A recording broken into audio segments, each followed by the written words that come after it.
Hello dear friend. Physics का कोई भी क्वेश्चन हो यार, सबसे पहले जो जरूरी चीज होती है वो होती है उस क्वेश्चन को समझना, उसको सही से इमेजिन करना, उसकी एक पिक्चर बनाना अपने माइंड में, और फिर उसके ऊपर स्टार्ट हो जाना अपने कॉन्सेप्ट्स को लेकर। ऐसे एक बहुत ही प्यारा सा खूबसूरत सा सवाल करने जा रहे हैं।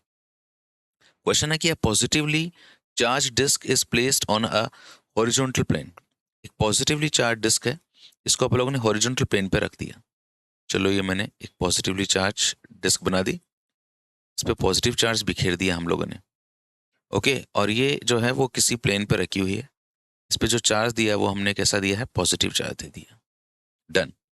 अब आगे क्या बोल रहे हैं कि अ चार्ज पार्टिकल, एक दूसरा चार्ज पार्टिकल है जिसको अपन लोगों ने रिलीज किया है एक सर्टेन हाइट से ऑन इट्स एक्सिस।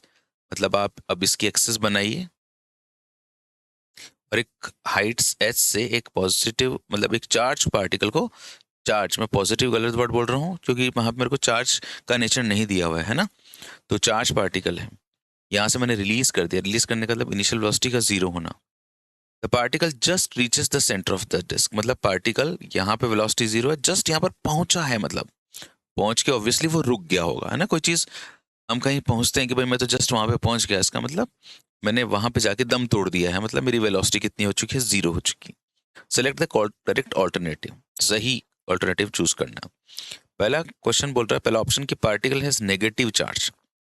अगर इस पार्टिकल पर नेगेटिव चार्ज होता है यारो, तो क्या ऐसा हो सकता था? इस पे पॉजिटिव है, अगर इस पे नेगेटिव चार्ज होता तो ऑब्वियसली इसको रिलीज करने के बाद में इसकी तरफ खींचा चला आता, और जैसे ही दो चीज़ों के बीच की डिस्टेंस कम होती है तो फोर्स बढ़ता जाता है, बढ़ता जाता है। तो इसका मतलब ये एक्सेलरेटिव होता हुआ आता और आके इसके ऊपर गजब का स्ट्राइक करता और उसकी वेलोसिटी जीरो नहीं होती। तो क्योंकि अपन को बोल रहा है कि just reaches the centre, just reach कर रहा है, इसका मतलब हुआ कि नेगेटिव चार्ज नहीं हो सकता। इसका मतलब चार्ज पॉजिटिव होना चाहिए। पॉजिटिव चार्ज होगा तो जस्ट रीच कर जाएगा, क्योंकि जैसे ये अपनी डिस्क है तो ये पॉजिटिव चार्ज, तो पॉजिटिव चार्ज और ये भी पॉजिटिव है, तो रिलीज किया तो नीचे आया। तो जब नीचे आएगा तो यार स्पीड तो बढ़ेगी ना इसकी, जैसे जैसे नीचे आएगा तो स्पीड बढ़ेगी, लेकिन फिर इसके रिपल्शन के कारण स्पीड क्या होती जाएगी? कम होती जाएगी, और प्रोबेबिलिटी है कि यहाँ पे आके रुक जाए। तो इसका मतलब फर्स्ट ऑप्शन तो गलत हो गया, नेगेटिव नहीं होगा, पॉजिटिव होगा। अगले तीनों ऑप्शंस में ये टोटल पोटेंशियल एनर्जी के बारे में बात करें, इसमें ग्रेविटेशन और इलेक्ट्रोस्टैटिक दोनों ली है। अब इसका डिसीजन करना है कि वो पहले इंक्रीज होगी फिर डिक्रीज होगी, या पहले डिक्रीज होगी फिर इंक्रीज होगी, या फिर कंटिन्यूसली डिक्रीज होगी। देखो, ये तो तय है कि यहाँ पे law of conservation of mechanical energy लगा सकते हैं हम, क्योंकि यहाँ पे कोई भी नॉन कंजर्वेटिव फोर्स नहीं है। जब कोई नॉन कंजर्वेटिव फोर्स नहीं होता ना पिक्चर में, तो अपनी टोटल मैकेनिकल एनर्जी कंजर्व रहती है। मैकेनिकल एनर्जी क्या होती है? पोटेंशियल एनर्जी और काइनेटिक एनर्जी का सम। ये दोनों का सम क्या रहेगा? कांस्टेंट रहेगा। ओके। जब नीचे आएगा पार्टिकल, तो मैंने आपको बताया कि इसकी स्पीड नीचे आने पर बढ़ती जाएगी और फिर कम होती जाएगी। अगर स्पीड बढ़ती जा रही है तो ऑब्वियसली तय है कि जो इसकी काइनेटिक एनर्जी है वो भी इंक्रीज होती जाएगी और वो फिर डिक्रीज होती जाएगी, जीरो हो जाएगी। अगर काइनेटिक एनर्जी नीचे जाने पर इंक्रीज हो रही है तो उसका मतलब पोटेंशियल एनर्जी डिक्रीज हो रही होगी।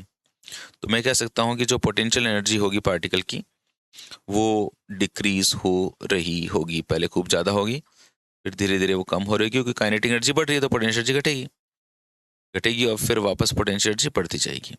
इसका मतलब पोटेंशियल एनर्जी के बारे में जो हम डिसीजन ले पाएंगे वो क्या ले पाएंगे कि potential energy first decreases and then increases. तो potential energy gravitational plus electrostatic of the particle first decreases then increases. बात समझ में आ गई? अच्छा, ग्रेविटेशन और पोटेंशियल दोनों इंक्लूडेड है इसमें, टोटल पोटेंशियल एनर्जी की बात होती है। ग्रेविटेशन और इलेक्ट्रोस्टैटिक दोनों फोर्सेस कंजर्वेटिव होते हैं, और पोटेंशियल एनर्जी केवल कंजर्वेटिव फोर्स से एसोसिएटेड होती है। तो जिस हम पोटेंशियल एनर्जी की बात कर रहे हैं वो टोटल पोटेंशियल एनर्जी है। हम इस वाले फॉर्मूले को लेके चल रहे हैं। ओके, अब आपको ये क्वेश्चन का आंसर बिल्कुल समझ में आ गया होगा।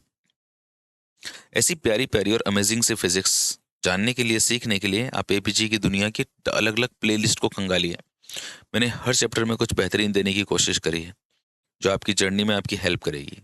Thank you so much and keep connected with APG की दुनिया।